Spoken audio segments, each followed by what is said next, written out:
সূরা ফাতিহা শুধু একটি সূরা নয়, এটি পুরো কুরআনের সারাংশ। যে মানুষ শুধু এই সূরাটাই বুঝে, সে পুরো দুনিয়া ও আখিরাতের রাস্তা চিনে নেয়। আজ আমরা শুনব সূরা ফাতিহার সেই গভীর, হৃদয়ে স্পর্শ করা অর্থ, যা শুধু শব্দের অর্থ নয়, বরং প্রতিটি আয়াতের ভিতরে লুকানো আল্লাহর বার্তা।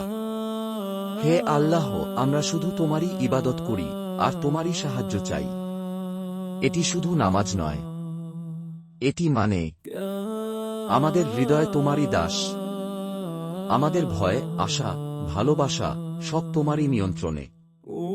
আমরা কাউকে নয়, তোমাকেই ভরসা করি। সকল প্রশংসা সেই আল্লাহর, যিনি সকল জগতের পালনকর্তা।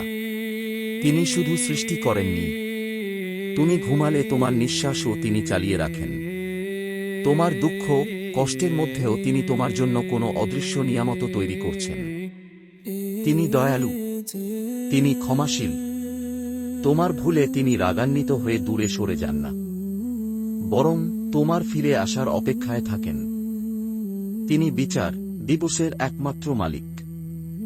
দুনিয়ায় মানুষ যত শক্তিশালী হোক, শেষ সিদ্ধান্ত হবে শুধু আল্লাহর।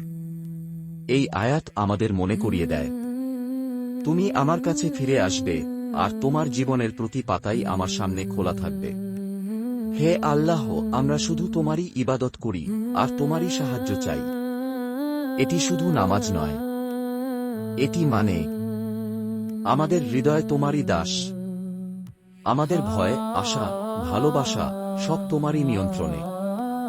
আমরা কাউকে নয়, তোমাকেই ভরসা করি।